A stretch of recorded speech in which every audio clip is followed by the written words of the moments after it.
Raman, Hare Krishna. How are you?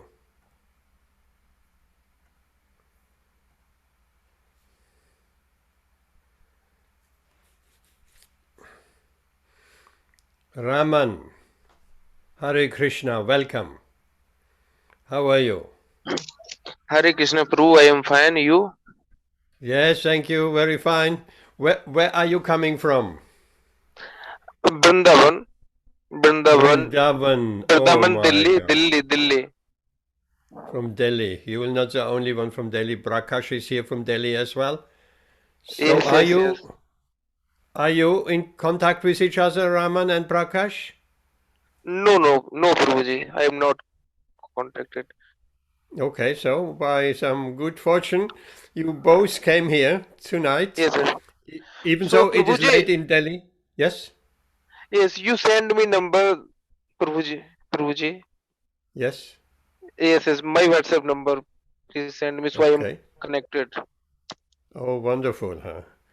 Thank you, Raman, and thank you, Prakash. Welcome. Hare Krishna. We'll do a little bit of chanting and then waiting until some others are coming, and then we'll start off. Will you stay, Raman? How long will you stay? Delhi, Prabhuji, Delhi. I know Delhi. How long will you stay? 1 hour? Many times, many over. Because we finish at in 1 hour, 1 hour 15 minutes, something like that. Oh. So Prabhuji, stay my with side, us. Prabhuji, my side at time, midnight. Time is 12:30. I know it is very late in Delhi, very Yes, sir. late. So today I That's am trying. I think I see you and this workshop. So I am that very is baited. that is very wonderful, Raman. I'm so happy you came. You're most welcome. Hare Thank you. Krishna. Thank. Let's chant a little bit, and some others will join us. Right? Right, right, Some Prabhuji. others will join us. So Hare Krishna. Let's just chant a bit.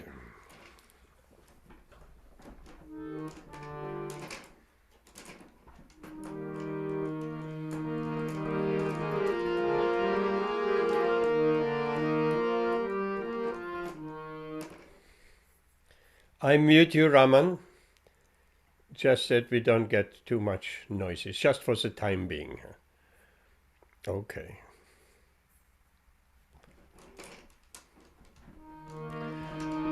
Nama Om Vishnu Padaya Krishna Prestaya Bhutale Srimate Bhakti Vedanta Swamin Itinamine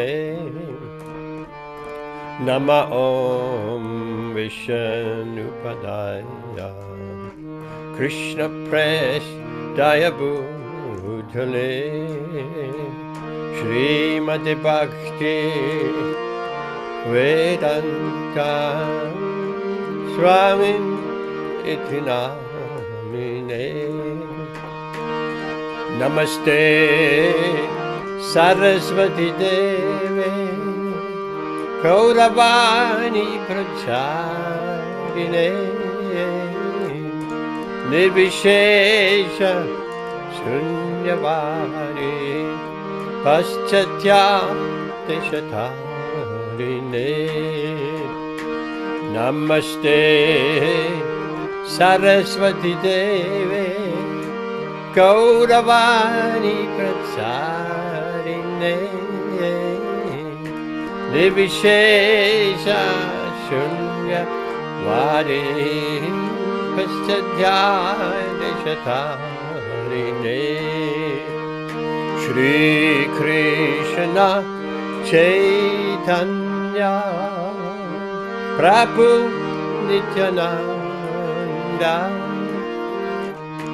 Shri Advaita Gadadhara Shri Vasadi Gaur Bhaktarinda Jai Shri Krishna Chaitanya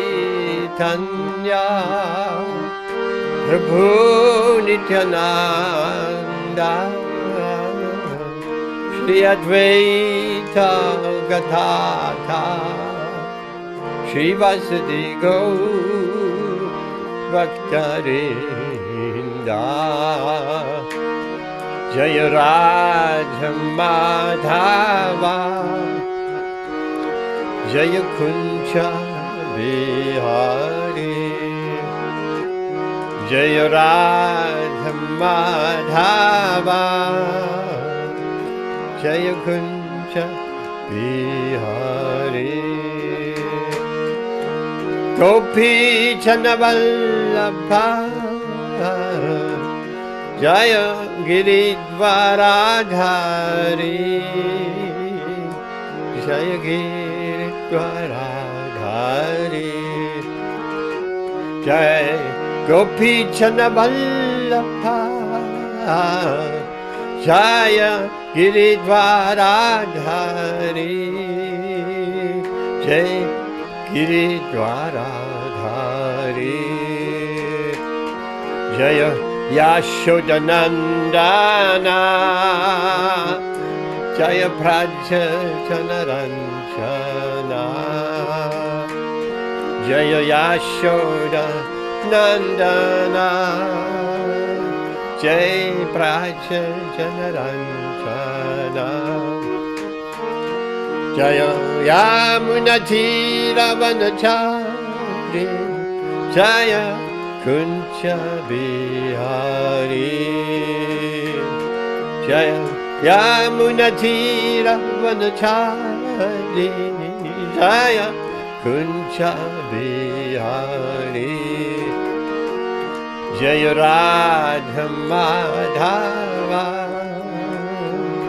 Jaya Kuncha Bihari Jaya Radha Madhava Jaya Kuncha Bihari Hare Krishna Hare Krishna Krishna Krishna Hare Hare Hare Rama Hare Rama Rama Rama Hare Hare Hare Krishna Hare Krishna Krishna Krishna Hare Hare Hare Rama Hare Rama Rama Rama Hare Hare Hare Krishna Hare Krishna Krishna Krishna Hare Hare Hare Rama Hare Rama Rama Rama Hare Hare Hare Krishna Hare Krishna Krishna Krishna Hare Hare Hare Rama Hare Rama Rama Rama Hare Hare Jaya Prabhupada Srila Prabhupada Jaya Prabhupada Jaya Prabhupada Prabhupada Prabhupada Prabhupada Jai Prabhupada Jai Gurudev Gurudev Gurudev Jai Gurudev Gurudev Gurudev Gurudev Jai Gurudev Ananda Kudi Vaishnava Vrinda Ki Jai. Hare Krishna, welcome everyone, welcome Amit, welcome Arya Mitro, welcome Prakash, welcome Raman, and welcome Varshana Kishori Mataji. Hare Krishna. It is wonderful. We have a big turnout. So welcome everybody. So let's start off. I want to just introduce our Arya Mitra from Delhi. He is doing birthplace of Srila Prabhupada. Jai Hare Krishna. You're doing your studies in school, right? Yes.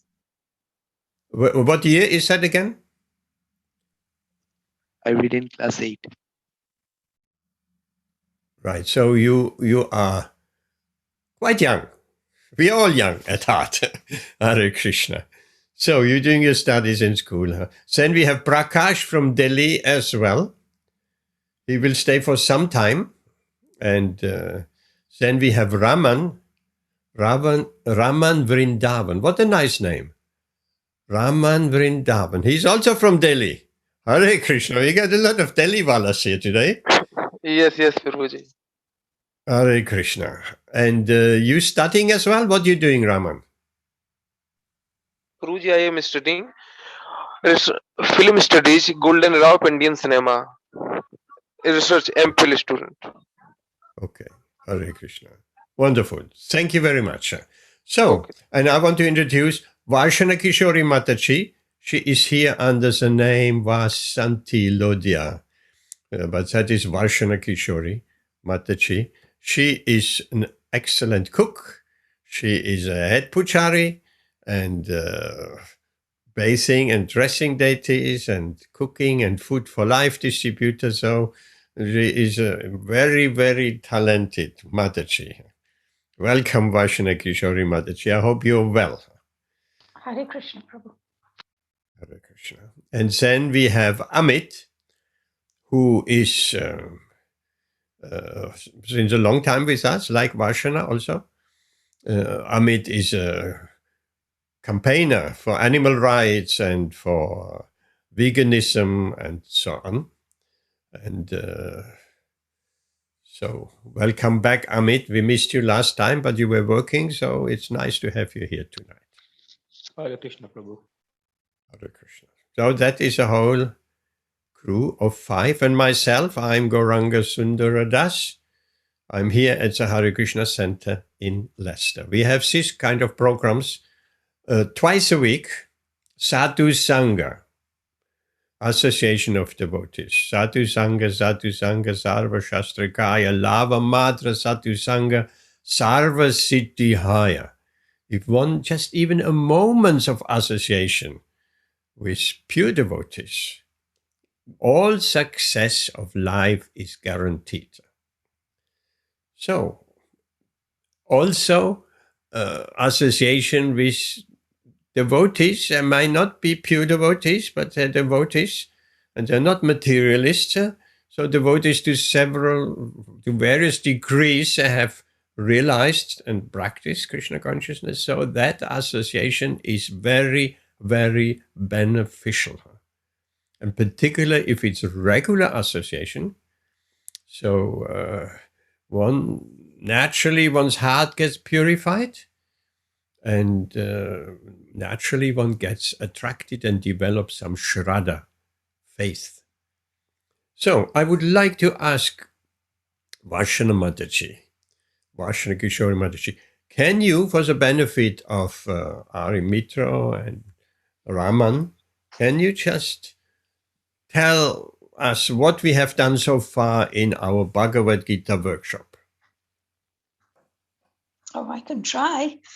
Yes, I please. actually missed the first lot, but I think we're What on... we have done in the first chapter. Run us kind of quickly through what is a storyline, what happened in the first chapter. Just a minute or half a minute. Right. Well, we went on, started the Bhagavad Gita off with chapter 1, where the Dhritarashtra is asking Sanjaya what he is seeing, because Sanjaya was given some divine vision to see the actual war. And so this is the observing the armies on the battlefield of Kurukshetra, and this is where the conversation of Krishna and Arjuna takes place. and all the relatives and Arjuna and the Pandavas and the Kauravas are on the battlefield. So basically that is the first content. We then moved on to chapter 2, and the contents of the Gita are summarized. And I think that's where we are really, basically, the second chapter. Thank you, Vaishana. We have a few quizzes with a few questions, which has been quite interesting. Okay, thank you, Hare Krishna. You went very quickly over this first chapter. Let's ask Amit. Amit, can you tell us a little bit more about the first chapter? What did we hear? Yes, Vaishana Mataji just said, Dhritarashtra asked, what did they do on the battlefield? Yes, they were preparing to fight. What else have we heard?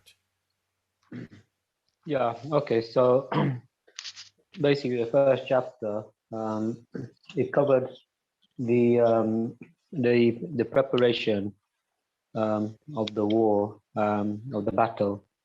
So it showed who was on each side, and so Arjuna is with Krishna, and they looked at the battlefield, and they were looking at who, he was looking at who was on the other side, and so that was drawn up, and then there was a blowing of the conch bells, which was a part of the preparation, and there was as they're getting ready to battle, going towards the battle, Arjuna saw the other side and realized that who he was fighting were his own family and friends, and he became he started shaking and was wondering, why is he fighting? What is the purpose of this? And then Krishna made him understand, this is a sacrifice. Sometimes you have to battle in order to ensure that the righteousness, the Krishna consciousness takes place. So he was trembling with fear, and so he got reassured by Krishna that he was doing the right thing. Beautiful. That was a detailed description here. Beautiful, absolutely beautiful. Thank you, Amit. You really, really paid attention here. Not said Vaishana Mataji, you didn't pay attention. You could have said that as well. Huh? But you went quickly. Yes. So maybe a highlight in the first chapter, one verse, one incident was quite significant. When the conchs were blown, then, of course, Lord Krishna's conchs, the Panchajanya, and Arjuna's conchs, the Devadatta, and Bhima's conch, Poundra. So when these conchs were blown, it shattered the heart of the Kauravas. Right? So it puts fear into their bones. It shattered their hearts. They lost a good portion of enthusiasm to fight. So that was a sign of victory already for the Pandavas. Were there other signs of victory? Anyone can say? Presence of Lord Krishna. Lord Krishna on the side of the Pandavas, of course. Agnidev. Yes. Any other signs of victory? Early, even before the battle? There were many. For one, when the Pandavas went for pranams to Bhishma Deva, he had blessed them. He gave him their blessings because they were his grandsons. So that was something, giving Pitama giving the blessings to the Pandavas to win the war. Where is this information coming from? And don't dispute that, but where is it coming from? Well, it was at the beginning, before they start the war, isn't it? Before they start the fight. Is that from Bhagavad Gita? Oh, yes. Or is it from the Mahabharata Possibly. film. I Yes, think maybe I've got possibly. it from the Mahabharata. Yes, it doesn't matter. It's beautiful and it's certainly correct, but I don't recount that being mentioned in Bhagavad Gita. In Mahabharata, before the Gita starts, yes, Hare Krishna. So how handy it is to watch the Mahabharata film, right? Hare Krishna. Okay, so what are the signs of victory? As a signs of victory, the battle was fought in a holy place called Kurukshetra. That favors the Pandavas because they were pious. The Kauravas were not. As a signs of victory, Hanuman on the flag of Krishna and Arjuna. There was quite a number of signs. And the goddess of fortune is, of course, also there wherever Krishna is. Oh, Madhava, goddess of fortune. Okay, so let's move on from that first chapters and we started the second chapter. Anyone remembers? We only did one verse from the second chapter, but it's a very significant verse. Karpanya dosho pahata svapava. What does that verse tell us? Remember, Amit? Varshana, remember? Prakash? Amit, Yes, I think the second chapter mentioned about the training, of Krishna for the training the mind, especially at night times and in the mornings. That's a Can you hear verse. me? Yes, I can hear you. Yeah, so it was mentioning about how when we are Krishna conscious in the day, but when we go to sleep at night, we have to become more Krishna conscious. And then in the daytime, and it's part about training the mind, so that we stay conscious, Krishna conscious throughout the day. Yes, that is not this verse, but I'm happy that stays with you. What is day for all beings is night for the introspective sage and the other way around. Yes, that is, you remember that. That is fantastic. That is absolutely great. But what we have here... Sorry, wasn't this the verse where Arjuna surrenders to Krishna and he Absolutely. He surrenders to Krishna. At the beginning, he says that I am confused about my duty, and he had lost all his composure, had become very weak. And then he begs Krishna to tell him what to do, and then surrenders and says that I am now your disciple, and I'm a soul surrendered to you. Can you please instruct me what to do? Yes, absolutely. That is that verse in front of us, Karpanya Doshupa. And I mean, if one knows a little bit of Sanskrit, some word, Shishyas Teham Shatimam Prapanam. Shishya is a disciple. So I am your disciple. Now I'm confused about my duty and have lost all composure because of weakness. In this condition, I'm asking you to tell me clearly what is best for me. Now I'm your disciple and the soul surrendered unto you. Please instruct me. So that is a turning point in Bhagavad Gita from friendship between Krishna and Arjuna and Krishna. So now it's spiritual master. Now it's disciple and spiritual master. So that is a turning point. Now let's go further. Shri Bhagavan Uvacha Ashocyan Avashochastvam Pragya Vadamscha Basase Katasun Akatasumscha Nanusho Chanti Panditaha. the blessed Lord said. While speaking learned words, you are mourning what is not worthy of grief. Those who are wise lament neither for the living nor the dead. Very, very important, significant words here. Immediately, this is a chastisement, right? Krishna is chastising Arjuna. He's speaking learned words, but actually you are a fool. Right? You're not learned because you're mourning for what is not worthy of grief. Those who are wise lament neither for the living nor the dead. Why don't the wise lament for the living nor the dead? What could we say?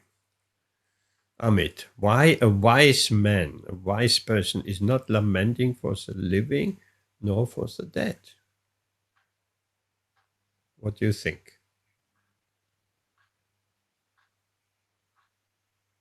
Can you hear me, Amit? Yes. Yes. Okay, just checking. Yeah. Because it's part of the detachment. You have to detach yourself from, lament and attaching yourself, because it's part of this material world. People, I think it was said that it is all written by Krishna. Everything is written, so things are meant to happen, for a reason, and so you shouldn't lament because this, and then so that you're detached, from the. Yes, that is spot on. We are detached from lamenting over the material body. Usually people lament over the body. Ordinary people. They have never seen the soul. They don't know nothing about the soul. All what they know is about the body. And the argument could be said, someone is lamenting over the dead body. He's gone. My father is gone. What are you saying? He's gone. He's right here in front of you. Something is gone. The spirit, the soul, the real self is gone. But the real self we have never seen. So a wise man is not lamenting for the living, nor lamenting for the dead.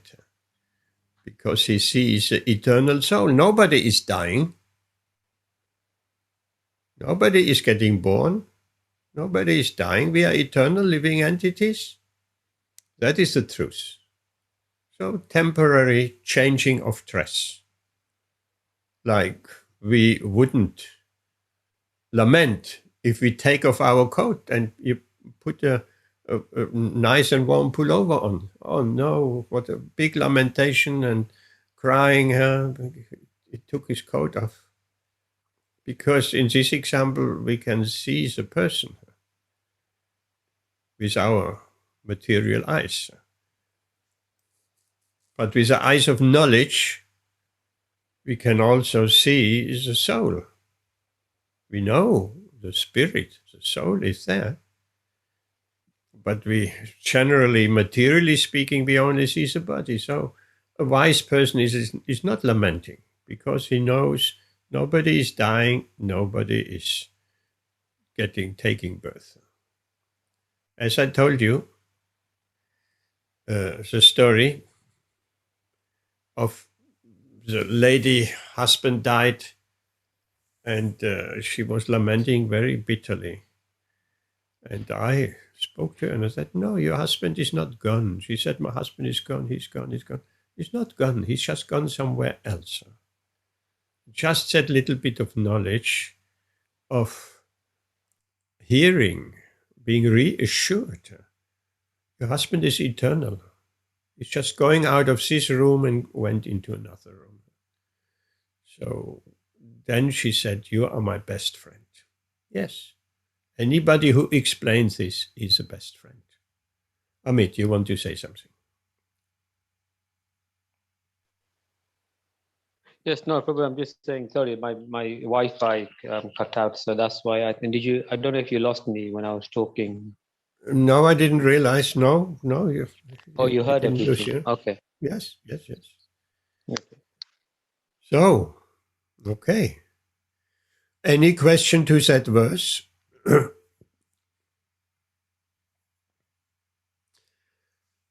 Any question? That is, this verse is here in Microsoft Word. This is from the original Gita. Original, unchanged, unedited Gita. How do we know? How do we know this is from the unedited Gita? Vaishana Mataji. I don't know, Prabhu. Look how the verse starts. This is a sure sign.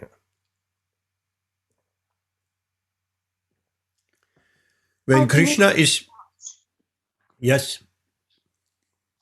How do you mean how it starts? I mean, the The blessed Lord. set. That is only found in the original unedited version of the Bhagavad Gita. Mm-hmm. If you look, whenever Krishna is speaking, then that is found here. Sri Bhagavan Uvacha. Right. Krishna speaking. Krishna is Bhagavan. So that is Srila Prabhupada's original translation, with Hayagriva, one of his very learned professors, helping him to get the first Bhagavad Gita translated. So Srila Prabhupada likes that. He wanted that. The Blessed Lord said. How is it said in the later edited version of the Gita? You can say, Vaishana? You remember when he says Bhagavan Uvacha? There are many verses with Sri Bhagavan Uvacha. How is that translated? Okay, I'll tell you. It's translated, the Supreme Personality of Godhead said. Not that in this case there is very much a difference. The Blessed Lord is the Supreme Personality of Godhead, of course. But this translation, original Gita, is a much more authentic. It has Srila Prabhupada's mood and tone there.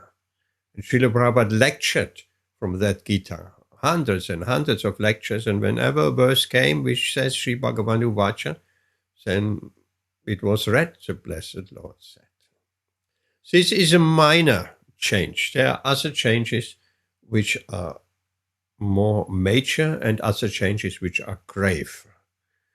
So I just wanted to say, if you see in the Bhagavad Gita and you don't know from the internet and it says the Blessed Lord said, then you should know that is the original 1972 Macmillan version. Hare Krishna. Let's move on.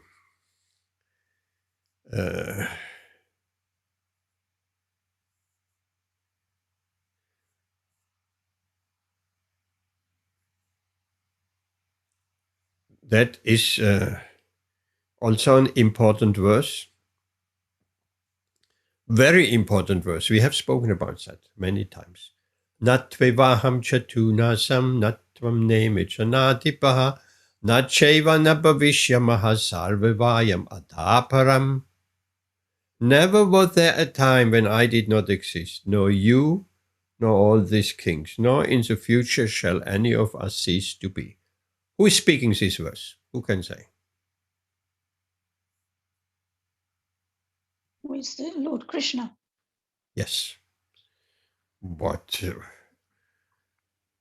is he? He is. There is a very, very important concept. So what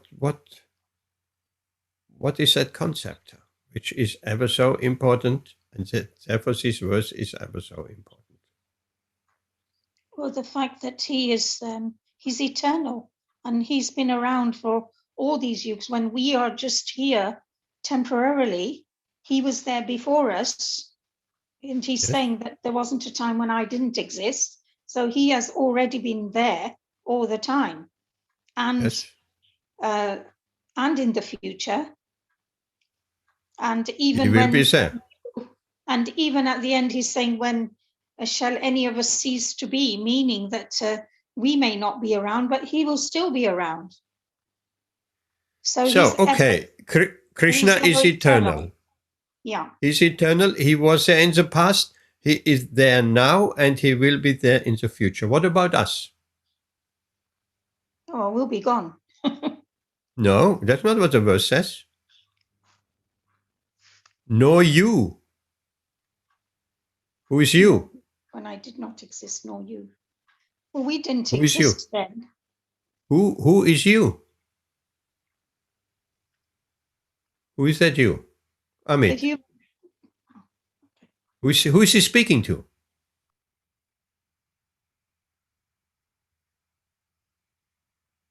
That's Arjuna. So Krishna is saying there was never a time when I did not exist and you did not exist and all these kings on the battlefield did not exist. And in the future, none of us, neither I will stop to be, nor you, nor all these kings. So Krishna, yes, we are gone. We are gone in the body only. The body is gone. But we are not gone. We are eternal. So basically Krishna is saying, I'm eternal. You, Arjuna, you are eternal. All these kings on the battlefield are eternal. And by implication, we, you, me, Amit, Prakash, we are all eternal. We have existed like Krishna in the past. We have existed, we are existing now in the present, and we will exist in the future. So this verse, why is it so important? It confirms the individuality of the soul, our eternal individuality. We are eternally individuals. We had quiz questions on that. We are eternal individuals. We don't become, after liberation, we're losing our individuality, we're merging into the Brahman. None of that. None of that. We are eternally individuals. So therefore this text is ever so important. It confirms the individuality of the soul. Any questions? Amit, any question to that? No, no question. So let's move on. Amit, can you read the next text? You don't need, leave the Sanskrit. I will not read the Sanskrit also, but that is also an important verse, as that is all key verses. Amit, can you read that? Translation. Yeah, as the embodied soul continually passes in this body from boyhood to youth to old age, the soul similarly passes into another body at death. The self-realized soul is not bewildered by such a change. What is Krishna saying? In this second chapter, Krishna speaks a lot. So what's he saying in your own words? Yeah, so it's saying that when, the soul will, it's as when somebody will, if, that dies, then the soul will move on. Either it will have rebirth or it will reach Krishna consciousness and not enter the cycle of birth and death again. So where will it go? If we don't enter the cycle of birth and death again, what's our destination? Yeah, to escape the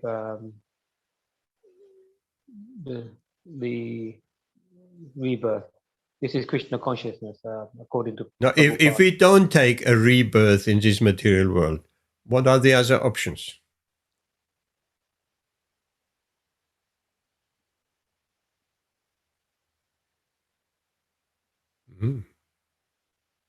That's an important question. where we go. If we don't take a rebirth.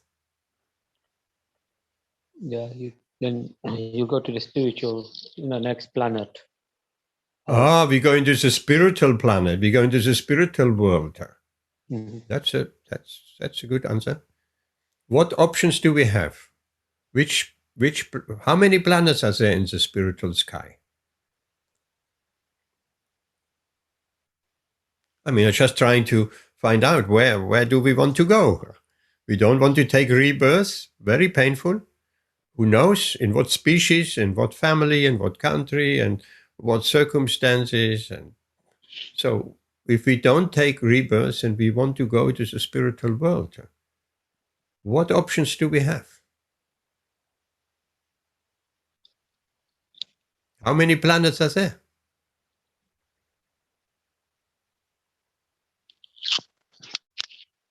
Okay, let's rephrase that. How many planets are in this universe? I think there's 9, isn't there? Huh? 9 planets, isn't it? 7 or 9, I can't remember now. 9. No. Yes. How many planets? I mean, how many stars and planets? Not just the Pluto and the Mercury and the Jupiter. These are the major. Yes. Altogether, Infinite. how many planets? Infinite amount. Well, it appears like they're not actually infinite, but yes, huge number.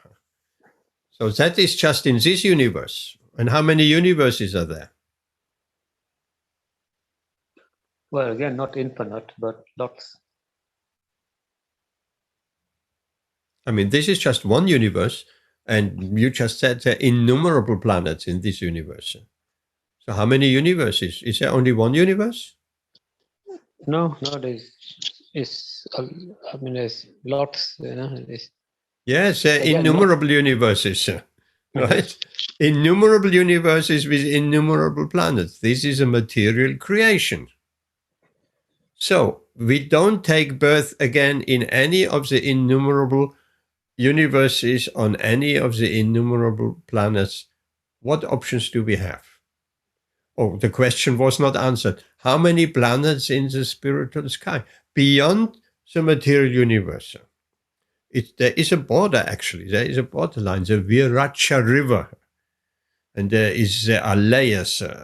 Each layer is 100 times thicker than the previous layer. There are layers of earth, water, fire, air, ether, mind, intelligence, ego. These are the layers at the outside of the universe. The universe it's not infinite, our universe. It's like a bubble.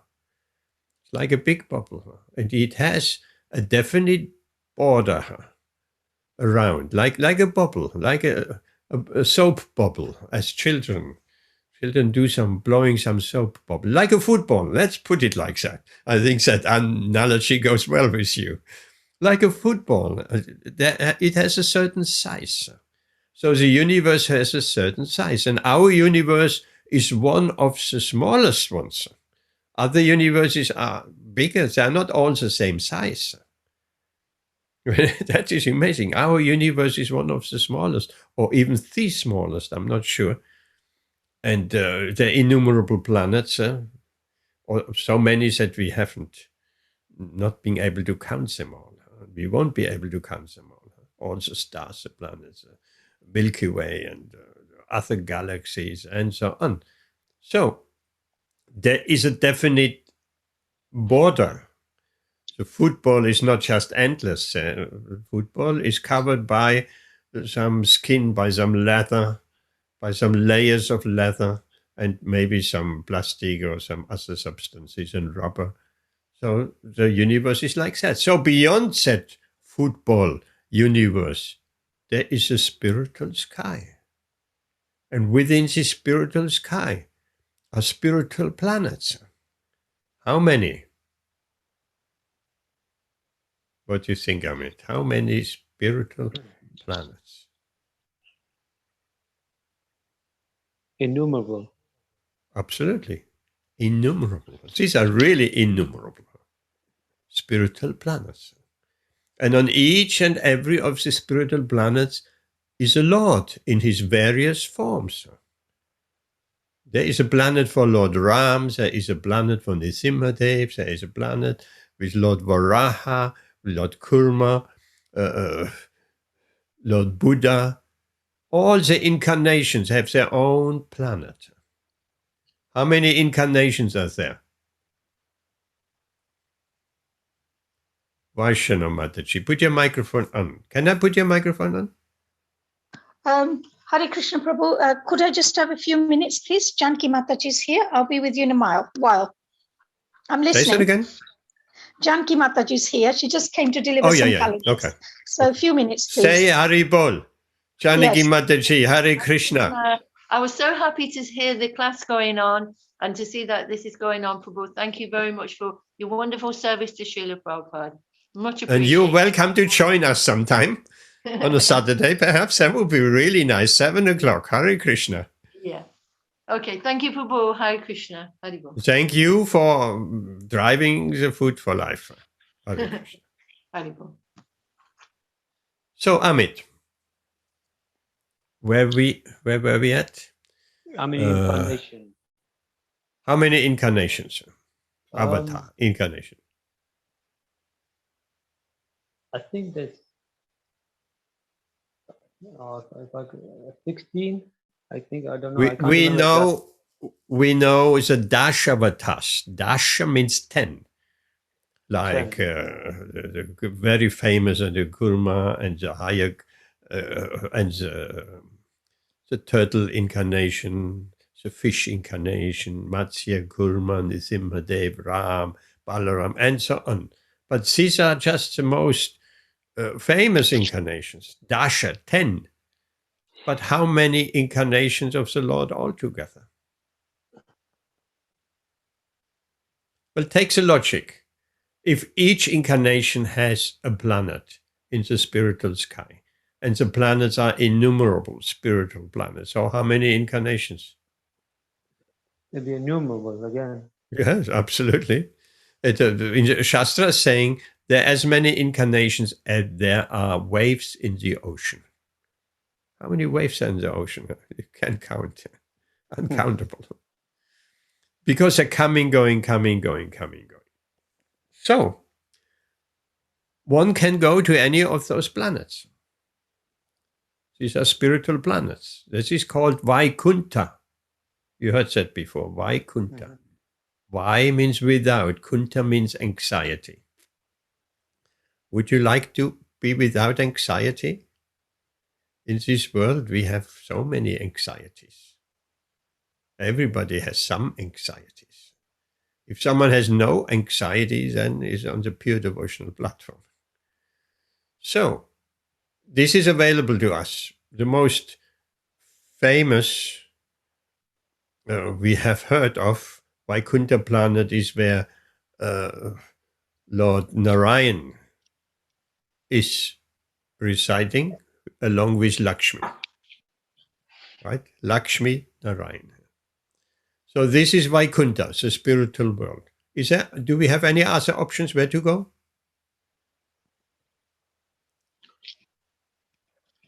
Yes, maybe either you might get rebirth as a human again, or you may get rebirth. No. We have discounted that. If we don't take rebirth and we're going to the spiritual world, we can go to Vaikunta. Can we go anywhere else? Is there anything higher than Vaikunta? No. Yes? Goloka. Goloka, sorry, yeah. Or Goloka Vrindavan, where in all the Vaikunta planets, the Lord has his various incarnation and four-armed Vishnu form and so on. But in Goloka Vrindavan, there is Krishna, two-handed Krishna, holding a flute and a peacock feather on his head. And this is a place where Krishna plays with the cowherd boys. Krishna has his relationship with the gopis. Krishna has staying with Nanda Maharaj and Mata Yashoda, and so on.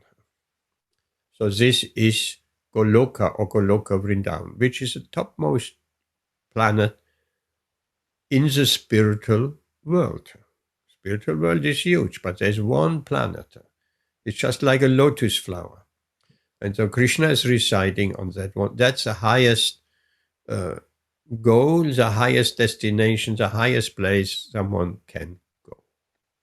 But we can also go to Vaikuntha, any of the Vaikuntha planets, if we don't take birth again. As to our liking, if someone has a great attachment for Lord Ram, he can go to the planet of Lord Ram. And there is Lord Ram and performs his pastimes, and there's Sita, and there's Hanuman, and the monkeys, and all of that. So, this is the destination of the spiritual world. Now here, our verse, back to our verse.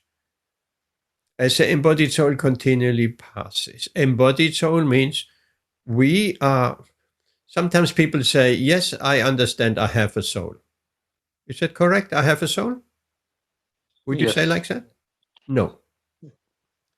I am the soul and I have a body. Initially, people they're saying, yes, I have a soul. I am this body and I have a soul. I have a car, I have a house, I have a wife, I have children, and I have a soul. That is initial understanding, maybe acceptable. But if someone gets a little bit deeper, then he knows I am not this body. If you say I have a soul, naturally you concluding I am this body and I have a soul. But that's not the case. I am the soul and I have a body. One lifetime I have a body as a human, and I have a body as a dog, and I have a body as a cat, I have a body as a demigod, but I am the person. So that's what Krishna talks. The embodied soul, the soul in a body. The soul is continuously passing, even in this body, right? The soul is passing in this body, from boyhood to youth to old age. The example is given like a film, because people have a hard time understanding that. We're not passing from boy body to youth body to old age body. We are just growing. But the same illusion is there when we watch a movie in the cinema. We're so smooth. It's just growing. One action evolves. But actually, if we analyze it, it's not just growing or moving. It's not just moving. A body, the hero, is not just moving and jumping. It's all separate pictures. If we go to the film roll or even digital, it's separate pictures. It's frames. One frame, another frame, another frame. And because they're played so quickly after each other, it appears like it's just moving. One can, I don't know if you ever did that in your younger days, you have a little flip book, a little book with pages, and you draw a person, even a stick person on it. And the next page, you draw that stick person moving up the leg a little bit. Next page, you draw his moving the hand, and a little bit more and a little. And then you flick these books of pages in quick succession with your thumb. You flick it. It looks like a movie. The person is actually moving. So that is what Krishna tries to explain here. We are not growing. We are actually, these are distinctive, different bodies. The boyhood body, where is it gone? It was a boyhood body, a youthful body, old age body. So we passing through these different bodies. What Krishna explains here. So it can be concluded that at the time of death, we're passing into another body. Why? If we're already passing through so many different bodies, and we have our identity, don't we? We often say like that. There is a red line, isn't it, Amit? You are the same person as Amit with 16 years, 20 years. You're the same person, 30 years. You feel that also, or is it a different person? Yes, no, I totally understand that, Prabhu. But I think I think the soul also develops. You know, I think my soul has developed over these years as well. You know, and I think this is part of the of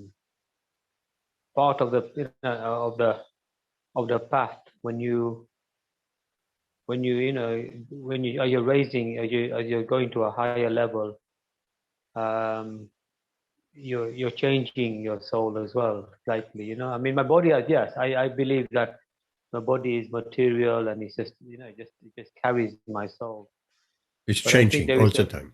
Soul is changing slightly as well, and I think I think it's maturing as well, isn't it? And I think sometimes you can raise it, and that's the purpose of consciousness. Krishna consciousness, by elevating yourself. And part of it is actually facing maybe your previous demons, and the way out of it is to accept the circumstances you live in and raising your consciousness. Yes, the soul is not changing. The soul is never changing, but our original consciousness is covered. Covered like, what example can be given? It's just covered over. Like a fire is covered by smoke. We cannot see the fire because so much smoke. Or the embryo is covered by the womb. We cannot see the embryo, only with some MRI scan or something like that, because that is even a more covering. So the soul is unchangeable, and the soul never changes. But that consciousness, our real soul consciousness, you could say, or Krishna consciousness, that is covered by so many misconceptions. So in that sense, yes, that is correct. If we progress spiritually, then that cover is removed. Bit by bit by bit, that cover is removed, and our real fire, if that smoke is removed, there is a fire and it's just smoke and you cannot even see the fire. But if you fan the fire and it burns properly, and you fan the smoke away, and then, oh, I can see the fire now. So it's just like that. Then the soul becomes uncovered, bit by bit by bit. What are these coverings? What would you say, Amit? What are these coverings of the soul? Like an example. Yeah. Example. The coverings are maybe sometimes they say your sins of the past. Your previous consciousness, your previous deviations. Actually, the covering is our false identity, or false ego, you could say. False identity. We are eternal, blissful, full of knowledge, spiritual sparks, souls. So how do we get covered in this material world? Because we think, I'm a man, I'm a woman. The soul is neither male nor female. But we think, because we the soul are in a male body, so we think, oh, I'm a man. What an illusion. Amazing, huh? Just because we have a male body and everybody tells us around ourselves, oh, nice boy, you are a man. So we believe, I'm a man. And then we're acting according to set identification. Someone says, no, you are Hindu. You are Christian. You are Mohammedan. Well, the soul is neither Hindu, Christian, or Mohammedan. The soul is neither of that. But because we are brought up and We have learned to identify as a Hindu, as a Christian, Mohammedan. And then we're acting according to that identification. As a Hindu, we're acting as a Hindu, and we come across a Muslim, and the Muslim say, fighting with the Hindus, and the Hindus fighting with the Muslims, and like that. Or take another example. We identify, I'm English, I'm African, I'm German, I'm American. So we identify, and then along with that identity, we get a passport, we get an English passport, we get a German passport, we get an Indian passport. And then when we do military service, we're fighting on the English side against the Germans, and the Germans against the English, and the Palestinians against the Israelis, and the Israelis against the Palestinians. Where is that coming from?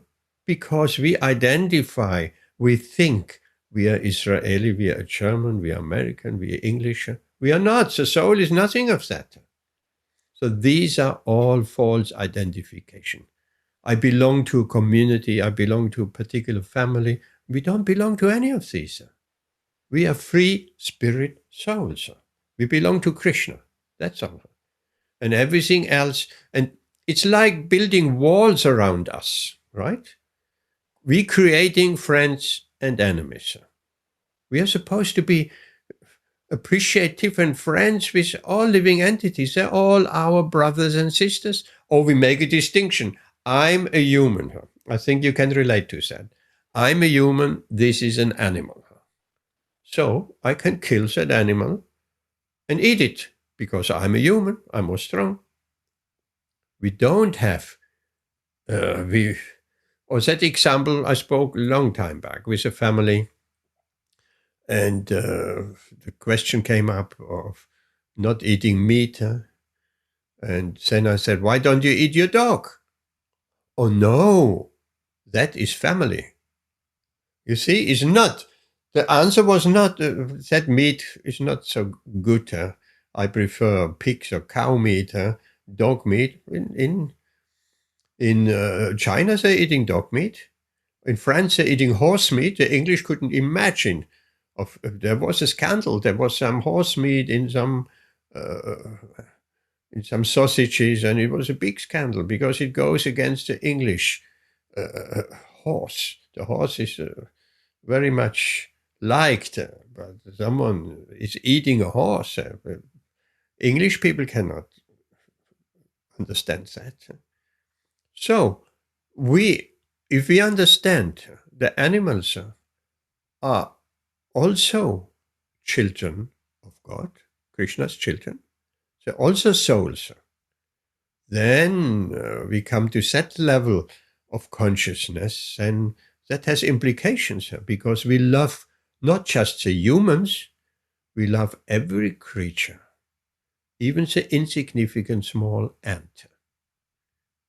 You see how implications that has? Great implications.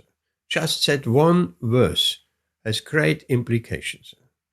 That we passing through the bodies, we are the soul, a self-realized soul is not bewildered by change. Self-realized soul is not bewildered or changing the body from boyhood to old age body, neither changing the body at the time of death and get another body afterwards. So what do you say, Amit? Any questions? No question. Would you agree that there's some big implication? We not only love our family, we not only love, if our consciousness gets uncovered, we not only love our countrymen, we love all people, and we not only love human beings, we love animals as well. Here you are. If we have that consciousness, that they're all children of Krishna, they're our brothers and sisters. How can anyone, except for Krishna consciousness is a solution to all problems. If we are Krishna conscious and our consciousness is enlightened, is uncovered from false identity, then naturally such enlightened person will never kill an animal. Why should they? These are all our brothers and sisters. Animal and plants and humans, everyone. Okay. This is his text. Let's move on to 214, which is also important. Can you read that, Amit? Vashana, are you back? Yes, I'm back. Okay, maybe you can read it, Vashana. Okay. Hare Was it Food for Life, Janaki? Was it Food for Life delivery? No. We're not. We've stopped Food for Life for the temporary. Oh, yeah, okay. She okay. just passed by with a calendar I had ordered. Oh, beautiful. Oh, Yes. wonderful. Hare Krishna. I got one calendar as well from Pandava. So it's a good. Crampy Street calendar, right? Yes, the same Yes. one. Yes. Okay, Hare Krishna. So read us. Is that Read 220? No, Oh, okay. 214. Matra 214. Sparshas to Kaunteya. Okay. Famous verse. And we had a Yeah. quiz on that and so many things. Do you want me to just read the English? Yeah. Okay. Yes. O son of Kunti, the non-permanent appearance of happiness and distress and their disappearance in due course are like the appearance and disappearance of winter and summer seasons. They arise from sense perception, ocean of Bharata, and one must learn to tolerate them without being disturbed. I have a question. I always thought it pronounces, I'm not sure, I'm not English. Oh, Sion of Bharata, Sion. Maybe, Amit, you know. How you pronounce that? Sion or Sion of Bharata. Sorry, probably says, "Oh, son of Kunti." There. Where's that? No. It says- Say no, Sion later of on. Bharata. Yeah. Oh, Sion. I don't know. I got it. Oh, Sion. I've never I come think across it must that. be Sion because we say science is spelt with an SC, isn't it? No, that is an old type of word.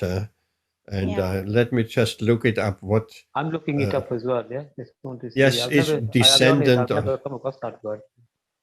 Yeah, Sion. I used to say, oh, Skion, but I've often heard you say Sion, so sounds better. I get the German here because that's a Google translator, but I cannot explain it. It says a scion means a young shoot or twig of a plant, or a descendant of a notable family. Yes, that's a descendant of a descendant of the Bharat dynasty, right? Yeah. That's what it means. And does it give you some phonetic how to pronounce it? Oh, pronounce it.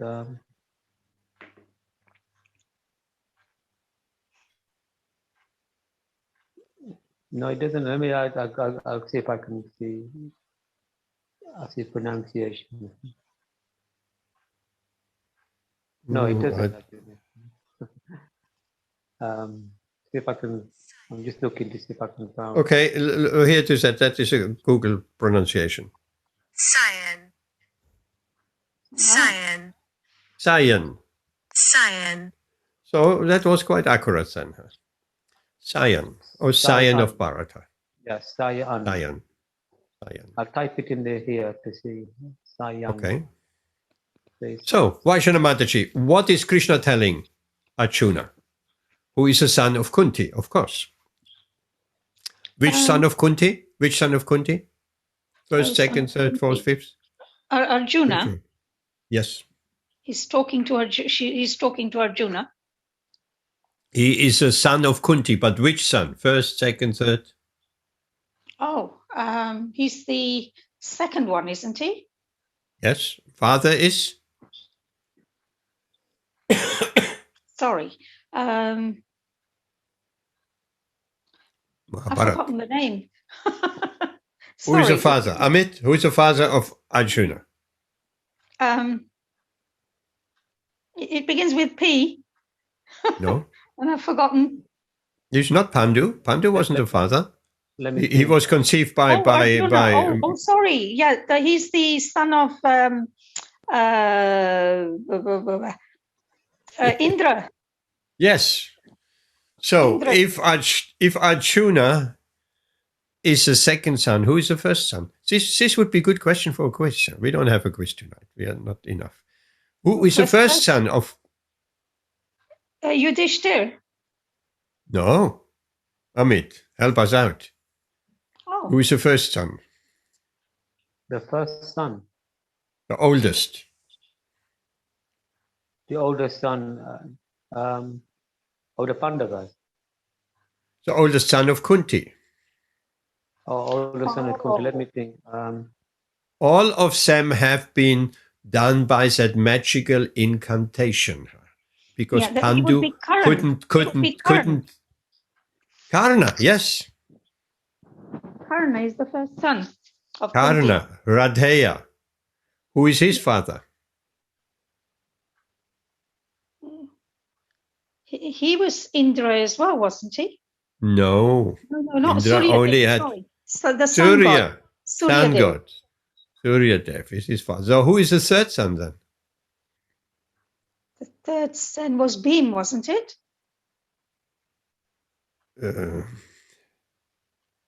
One, two. Yes, it was Bhim. Where does Yudhishthir come in? Now you got me. So first, second, third, but then the third one would be Bhim. Well, Yudhishthir would be second, wouldn't he? So Arjuna can't be second then. If you're counting from Karna, then Karna is the first, then Yudhishthir is the second. And then is Arjuna Yudhishthir the third second? one. Is Yudhishthir the second? Well, it depends how you're counting. From Karna. Karna is the first. Yeah, well then Yudhishthir is the second, and then Arjuna would be the third. Yes, I think you're quite right. Yeah, and then Bhim would be the fourth. Okay, who's Yudhishthir's father? Dharma. Yes, Yamaraj. very good, Amit. Yamaraj, Dharma, same thing. And then, yes, we have Bhima. Who is his father? God of wind. Vayu. Oh, Amit, where you get this information from? From Mahabharat film or from Bhagavad? Yes. Hare Krishna. This is very helpful. Yes. So, Vayu, the wind god. And who comes in? Who are the twins? There was a question in the Kahoot. Who is the older one? Huh? But there's no older one. Nakula and Sahadev. Sahadev. These are twins. Who are their father? They're the Ashwini twins. Yes. Demigods also. Okay. Yes.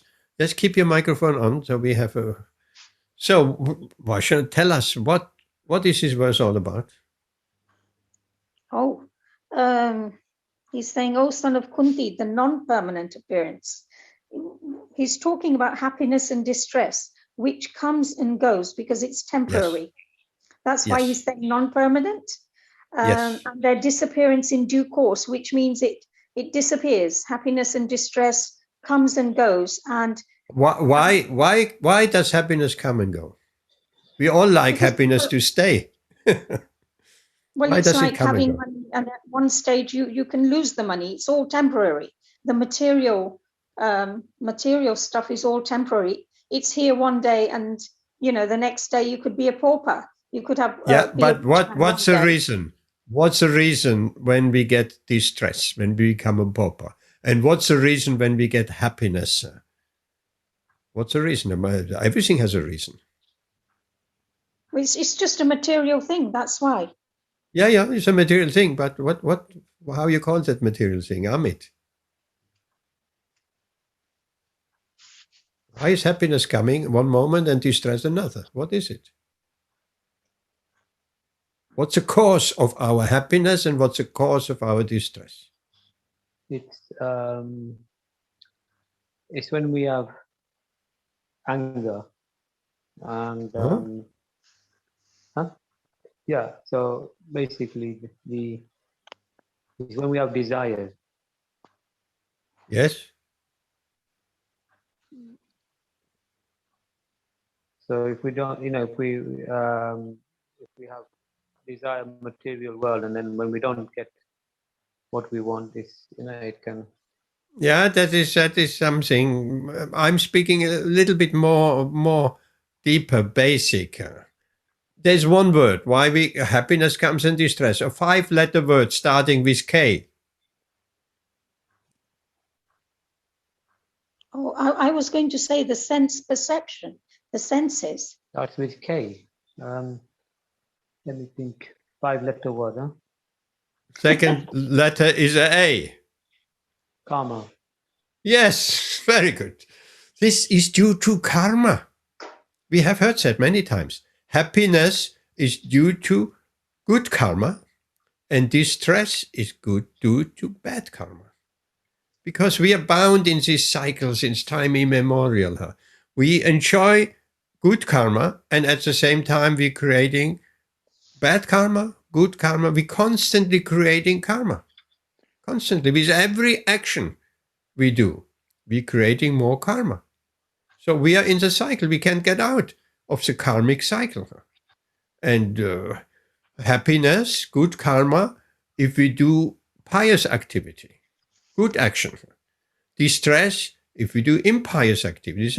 Everything is accounted for, even if we step on an ant. Or just a little ant. That is also karma. All this karma. Or if we don't offer our food, what we eat, to Krishna, to make it karma free. That is also karma. Right? Some people say, oh, you are vegetarian, you don't kill animals, you don't eat animals. What about vegetable? You cut the cauliflower. Yes. Will you get karma for cutting a cauliflower? No. Vashana? Why No. not? Because Why? if it is, we don't get the karma if it is offered to the Lord first. Oh, yeah, that is a different story. But if it's not offered to Krishna, then we get the karma for cutting a cauliflower. Of course. The cauliflower is also spiritual, is also a living entity. Of course, it's not as highly developed in consciousness as an animal. Therefore, we should not, at least not kill higher developed conscious animals like the cow. And this is a very big sin. What's a karmic reaction for someone killing a cow? Who can say? Well, every hair on the body of the cow will be counted, isn't it? Yes, what about the hair on the body? Well, you will get all the amount of hairs that the cow has. You will suffer those for What that. What exactly will you suffer? Well, You will be killed. yes. Well, You will whatever. be killed as many hairs are on the body of the cow. That is just Wow. an estimate. So again and again and again. So people killing and cows are being killed. And not only cows, all birds and all kind of. Right? So, and it is only the person who kills the animal who gets this kind of karma? No, Amit, what do you think? Who gets this kind of karma? What about the farmer who raises an animal to be sold for the slaughterhouse? Will he get karma? No, no, he won't get karma, no. Yes, he will get the same karma. So, Yes, yeah, I Let me sorry, give you... that's what I mean. He will die Yes, as well. yes, yes. Yeah. Same karma. As many hairs are on the body of the cow, he will be killed. So isn't that yes. sorry, Prabhu? Isn't that it's like aiding and abetting? So the person who gives the cow, who sells the meat, who also delivers, it's all like aiding and abetting. So every single person will get that karma. But I didn't realize what you just said to Amit now, that they will get Okay. the full karma, the same as killing the cow. Surely there has to be some difference, because a person, say, who's just delivering a pizza or just selling it or doing a job say at the McDonald's or something, and you're serving a burger, but they're not the ones doing the killing. And that's an interesting proposition. There should be some differentiation because the one who's killing the animal, I'm not aware of. They certainly all get the karma for killing the cow. That's what Shastra says. They get the karma for killing the cow. Just see. And the karma for killing the cow is being killed in next and future lifetimes. So, I mean, there is no shortage of killing. There are wars where people are killed, hundreds and thousands of people are killed. So, I mean, killing, there's no shortage of killing. So that is what Shastra says. They all participate. Let's take an example. Someone who steals a car, let's say, or someone who robs a bank. There was this jewelry heist, this jewelry robbery of this older gentleman some years back. They broke in on a quiet day. They bored a tunnel and they blasted open, and they got all the jewelries in London from so many in the jewelry quarter. Remember that, Amit? Uh-huh. Yes, it was a big thing. They never recovered all of it, but they got all the. So they stole the gold and the jewels. Now, if someone buys it and sells it, will he get punished? If you sell stolen goods. If you know they're stolen. Yes. You get punished. Mm-hmm. By the law. So in the same way, the one who raises the animal for slaughter, the one who sells it for slaughter, the farmer knows very well what's going to happen to the animal, isn't it? He knows it. He's not just selling the cow and no, he knows. He sells. These farmers, they're selling the cows. They're raising the cows for slaughters because they want to make some money. That's a livelihood. And they're raising it for slaughter. They're selling it for slaughter. And the driver who drives it to the slaughterhouse, he also knows what he's doing. He's driving it to the slaughterhouse. Of course, he doesn't know that will be punished. That he doesn't know. And then the person who's killing the animal, the person who is preparing the meat, who is cooking the meat, who is serving the meat, who is eating the meat, they're all being punished by karma. But what about the example that Rashna gave about, say, somebody working in McDonald's who's selling and just working there? Yes, it's a very bad karmic job. Therefore, devotees don't work in McDonald's. I don't know a single devotee who works in McDonald's because they're involved in the chain of Well, killing. not just McDonald's. It could be anything. It could be a cafe, you know. Yes. I know devotees. I know. I give it. Devotee working in a company, you know, which is, Yes.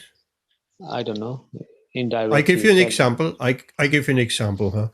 20, 30, 40 years back, Sundar Gopal, he tried to get some work in the holiday time from his school. So he went to the agency and they proposed him to pack some sandwiches. And he said, I'm vegetarian. I don't want to handle any meat. They said, yeah, this is cheese and so on. So he went there. I think it was in Bowman Lee, some packing plant in a cool environment, not actually very nice, a really low paid job. And when he was there, he was expected to package meat sandwiches. He left. He said, no, I'm not doing that. I'm not packing meat sandwiches. I was promised to just do cheese sandwiches. So he walked away. So as devotees, we are not this obviously involved. I know some Indian gentlemen, they have a restaurant and they're cooking meat and so on. They think if I don't eat the meat, then I'm okay. No, we're not okay. Mm-hmm. Well, Prabhu, this is leading to a very, like for the vegan, it's leading to a very kind of like previously we've had a debate about this, about Yep. The indirect karmic reactions of animals being treated. Yep. So it does lead to the question about the milk as well. Again, about the way the milk is farmed, in modern dairy, and it has karmic reactions. So it leads to the question of whether milk is is it not also part of the cycle? It's Yes. the milk. Yes. But So that means then, that we're drinking It's milk. artificially inseminated. Vashana, Sorry, I disturb you, Prabhu. There. No, sorry. Does that mean that that the milk we're buying, we're responsible for that as well, and the yogurt we're eating? So that means we're taking on some of that karma. yes. But then what about the fact that we're offering the milk and the yogurt to Lord Krishna, or making preparations out of it for Lord? How is that possible? Then it becomes free of karma. That's what Krishna says. If you offer me with love and devotion a leaf of flower, a little bit of water, I accept it. Those who don't offer, who eat food for their own sense gratification, they verily eat only sin. So means they're producing bad karma. If you don't offer it, we're producing bad karma. Therefore, the offering to Krishna, and it can be very simple. Very, very simple. It can be just, even if the situation doesn't allow a bell and the mantras, it can be done in the mind. And even if the proper mantras, Namo Brahmana Deva Go Brahmana Chaya Cha, and this are not, we don't know, we just chant Hare Krishna 3 times. Even 1 time, chant the Hare Krishna mantra in our mind. So we are conscious. We are conscious. Because Krishna says also, food needs to be offered for sacrifice.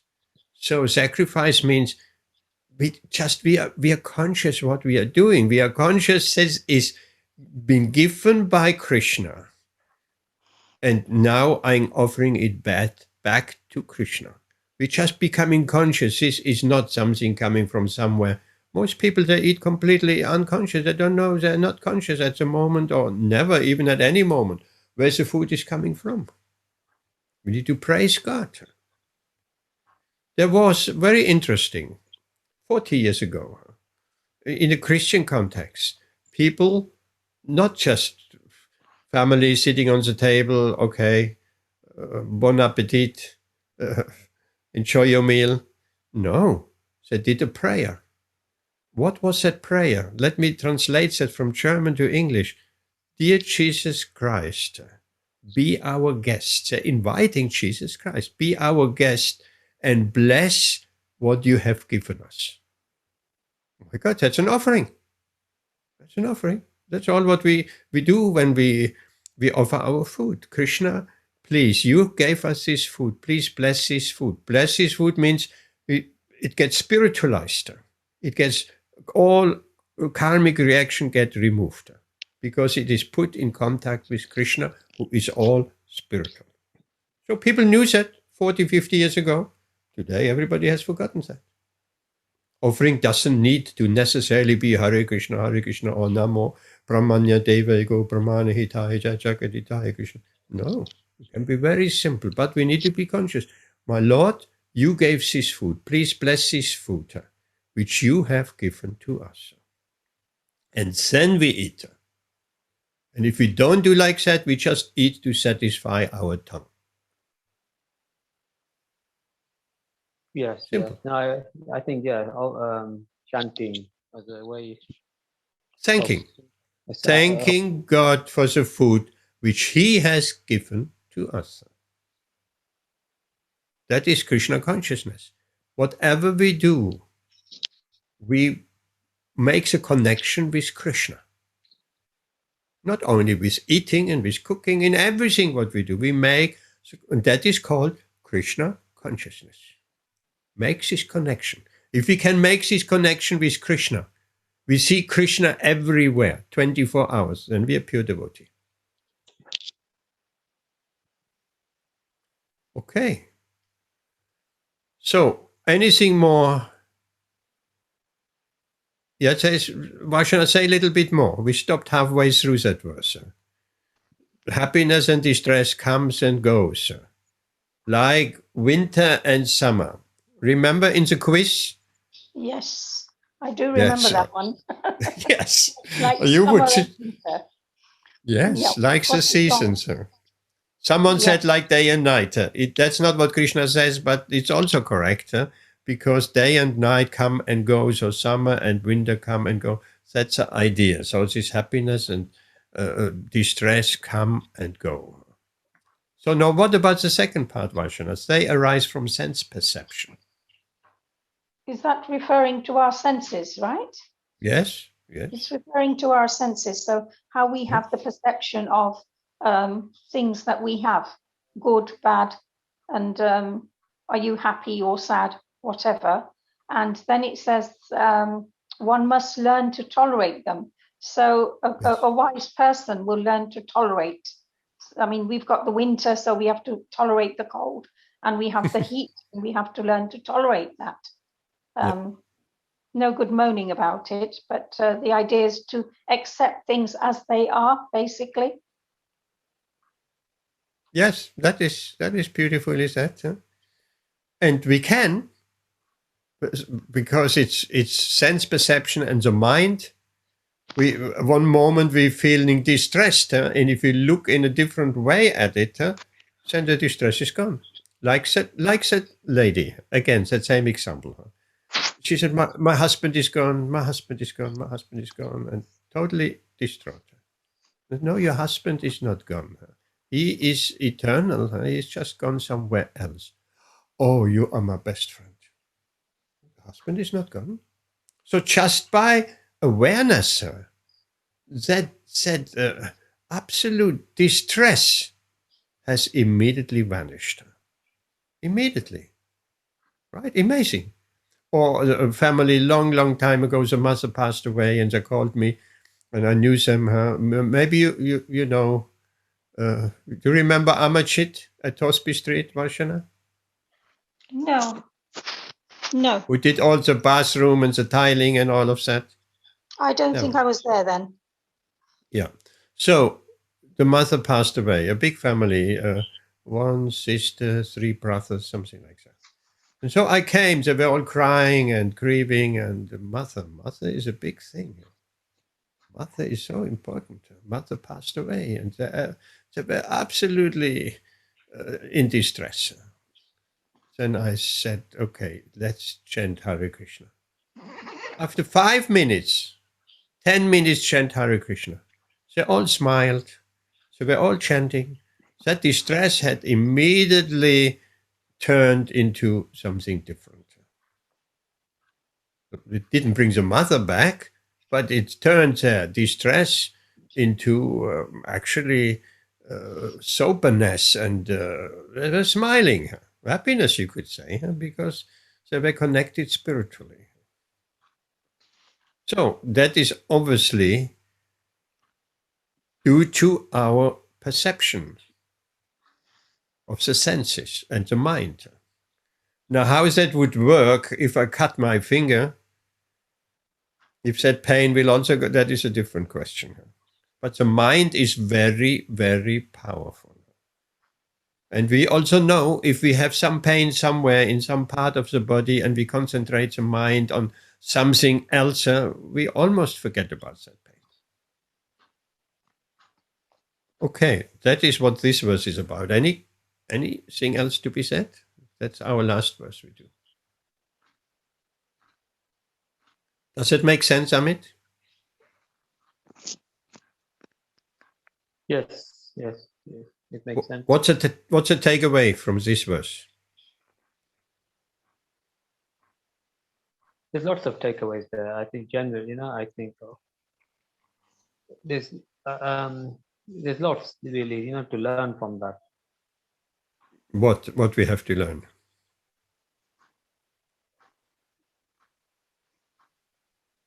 There's so much things we talked about there. Yes, yes. The We have to tolerate. tolerate. Yeah. We have, right? If the happiness comes and the distress comes, we have to tolerate, knowing very well these are not permanent. They are only there for some time. The distress may feel really very, very strong, and we feel the pain. But at least, if we are in some way sober and in knowledge, we should, at that time, we should know that distress will be finished at one point. Finish, yeah. That's 214, is it? That verse 214. That is 214, yes. 214, yeah, that's a Important verse.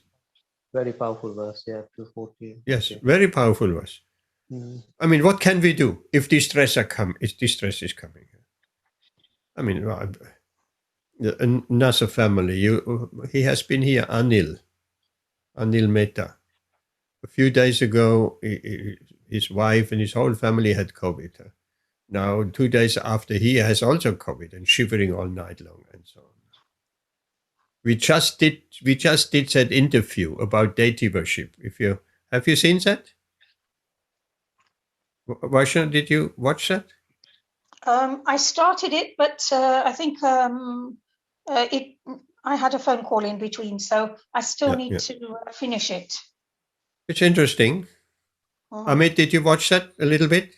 Deity worship? No, I didn't see it. Anyway, you have a chance. It's on your WhatsApp. So we just got this interview in, and he was okay. Also, he was a little bit in the throat, and so I thought, how if the whole family and his wife had it badly, and put a prayer in for him. He's such a nice devotee. We did remember him. We did the yagya for moving in his new house. Oh yes, was that Anil? Okay, yes, we did. That's Anil. Right. So- My Guru Maharaj, Jayapataka Swami Maharaj is He has also COVID. And most of the devotees in Mayapur have COVID. Oh my Krishna. Yeah, so I've been chanting extra rounds for him Yes, daily. good. That is wanted, yes. So we all have to be quite careful because it's just spreading everywhere at the moment. Okay, we tolerate. Actually, there's another translation. We must try to tolerate them without being disturbed. Yes, that is a takeaway. If distress are coming, or happiness, we don't have a problem tolerating happiness, is it? But we have to tolerate knowing very well it comes and goes. And in the meantime, we just focused on Krishna. Okay, that's it for tonight. And we're looking at 220 the next time. Thank you very much. Okay. Anything else to be said? Tomorrow's Ekadashi. Yes. What does it Yes. mean, Ekadashi, Amit? It's fasting, to eat only once a day. Total fast?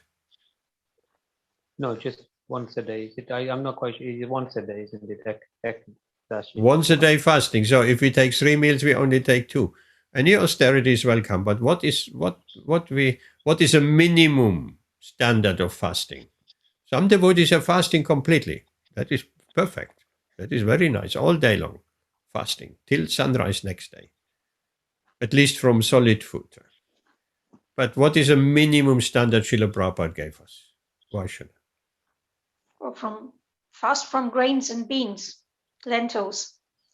Yes. So no dal, It's on the no bread, 11th no 11th rice. day. Yeah, it's on the 11th day of the waxing and the waning moon, and Yes. it comes every 15 days. Unfortunately, due to health problems, I cannot fast at the moment. That is a So- different matter. But That's a I- different matter. But I do. But Prabhupada, in one of his books or lectures, he did mention that if we didn't want to do that, we could chant 26 rounds. So It's not the question if we didn't want to do that. If well, we I mean, cannot unable. do it. If we're not able to do it, then Yes. it's nice to be able to. So I just do double rounds on that day and read Yes. more Bhagavatam and read more Bhagavad Yes. Gita and pray a bit more and eat Yes, double. actually, Ekadashi is not just fasting and we think, okay, we have done Ekadashi fasting. No, Ekadashi means fasting or restricting ourselves, at least not grains and pulses and grains, pulses and like dal. Not any of that, but it's also increasing our Krishna consciousness. So engaging more in Krishna consciousness, chanting more rounds, reading a little bit more. So because Ekadashi is a very auspicious time. It's not just it's a planetary constellation in such a way that we getting great spiritual benefit. If we on Ekadashi we observing the minimum fast at least or more if we can, and increasing our spiritual activities. What happens, last question, what happens if we do eat grains on Ekadashi? Let's just point out the grains like bread and rice, and what happens if we do eat this food stuff? Who can say? Will we incur some sort of sin? Yes. There's a story behind that Papa Purusha, very sinful fellow, he was banished from the kingdom. He didn't have any shelter. No, I'm mixing up a story now. He got shelter, similar. He got shelter in the grains and in the pulses on Ekadashi. He had no place to go. So Krishna gave him that space. So that Papa Purusha, who is, I mean, that's a very strong reaction. If one eating on all the sinful, let's put it like that, all the sinful karma, even of killing one's own mother, of killing a Brahmin, this, which is a really sinful action with a very severe karma, all these sinful reactions are on the 11th day of the new and the waning moon, they're in grains and in pulses. So if we on this Ekadashi day, we eat those grains, we partake in this sinful karma. So that is a secret behind it. Therefore, Lord Chaitanya was asking his mother, please promise me one thing, don't eat grains on Ekadashi. He was very strong. Sachimata. So devotees don't eat grains on Ekadashi. What if you by mistake eat grains on Ekadashi? What to do? Can happen. Well, you just carry on with the fast. Yes, it's not that we have eaten. Oh, I have eaten some grain. I forgot it was Ekadashi. Oh no, let's. It's too late now. Let's finish. Let's eating all day long grain. No, we continue with the fast as soon as we become aware of it. Is there anything else? Yeah, you can do it on the next day again, or I mean, it is allowed to do. Yes. You can fast the next day. Do the fast the next day. It's like when we chant. We somehow or other, by some emergency, we haven't been able to finish our rounds. So we have to catch up the next day. Okay, that's Ekadashi tomorrow. Let's observe the fast, at least from grains and pulses. Amit, are you regular now with your 3 rounds? Yes, I regularly chant, yes. That is absolutely fantastic. That regularity, that is ever so important. And then you build up. Then you build up from 3, you see what you can manage. Maybe you can manage 4, 5, 6.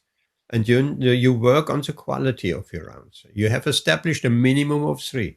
So then now you work on the quality. Okay, here we stop. Thank you very much. Hare Krishna. Hare Krishna, Amit. Hare Krishna, everyone. See you Hare on Saturday. Hare Hare Krishna. Krishna, everybody. Hare Krishna, Vaishnav. Hare Krishna. Hare Krishna.